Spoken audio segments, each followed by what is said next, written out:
Hello friends, so today we are starting expression. So basically सबसे पहले हमें बताना चाहिए अर्थमेटिक एक्सप्रेशन होते हैं क्या है. So सबसे पहले हमें बताइए what do you mean by arithmetic expression. So you can say it is a combination of constants and variable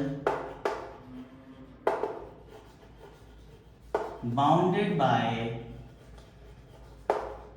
simple से यूज करते हैं हम लोग plus minus multiply and divide.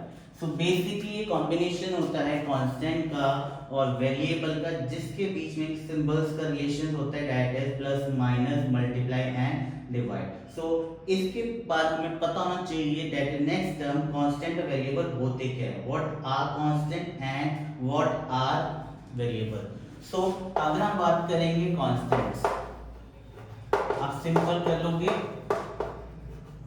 Static value means जिसकी वैल्यू फिक्स रहती है that is known as static value. यहां बोल सकते हो quantities which have static value या fixed values are known as constant. For example आप ले सकते हो इसका 7 15. ठीक है, आपको पता है कि 7 भी फिक्स है 15 भी फिक्स है, वैसे चेंज नहीं कर सकते हैं and that is variable. Next term मैंने क्या बताई थी, पहला हमारा है कांस्टेंट, सेकंड है वेरिएबल. इन दोनों का combination with the use of symbols क्या कहलाता है, अरिथमेटिक एक्सप्रेशन. ठीक है, कांस्टेंट का मैंने बता दिया स्टैटिक वैल्यू रहती है and next is variable. Variable का मतलब क्या है, नाम ही समझ वेरी करती है जगह जगह, सो चेंज. ठीक है, आप ये कहते हो it is a quantity that has change value, value whose get change is known as variable. तो क्या होगा फिर x y z. So basic कुछ भी हो सकता है, अल्फाबेट्स में यूज कर सकते, जरूरी नहीं है, but I am using here x y z. तो बेसिक इसका मतलब क्या होता है कि जो फिक्स्ड रहते हैं हमारे पास. ठीक है, फिक्स्ड.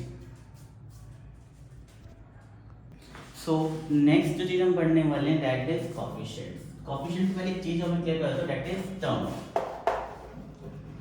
टर्म्स क्या होता है, आपने कोई भी एक्सप्रेशन लिख दिया जैसे कि 5x plus y 3y plus z. So basically ये क्या है आपके टर्म्स.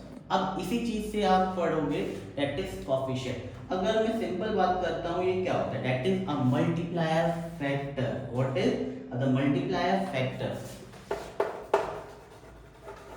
Multiplier factor. अब समझेंगे क्या होता है. सी, आपको इक्वेशन दिखाई दे रही है, अब टर्म्स की बात करें 5x प्लस y.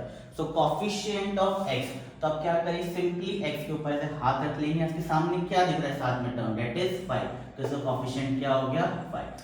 अगर क्वेश्चन आता है find the coefficient of x, जो भी इक्वेशन है सपोज x निकालना है, x के ऊपर हाथ रखो, उसके साथ में क्या दिख रहा है आपको, दैट इज मल्टीप्लाई किस चीज से हो रहा है, मल्टीप्लाई फैक्टर, मल्टीप्लायर फैक्टर. तो यहाँ पे 5 है.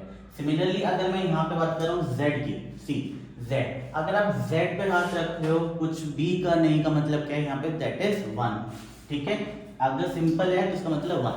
अगर कोई क्वेश्चन में इसमें पूछता है, इस इक्वेशन में मैं इसके ऊपर बात कर रहा हूँ कि find the coefficient of z, यहाँ पे आपको z का कोएफिशिएंट निकालना है. सी, तो आप क्या समझेंगे इस केस में, आपके पास x है y है, z दिखाई ही नहीं दे रहा, इट मींस कोएफिशिएंट फैक्टर क्या है या मल्टीप्लाई फैक्टर क्या है, दैट इज 0. क्वेश्चन आता है थोड़ा ट्रिकी कि basically find the factor of z. Equation अगर नहीं दिख रही है, वेरिएबल नहीं दिख रहा वो वाला इक्वेशन के अंदर, तो इट मींस इट इज 0.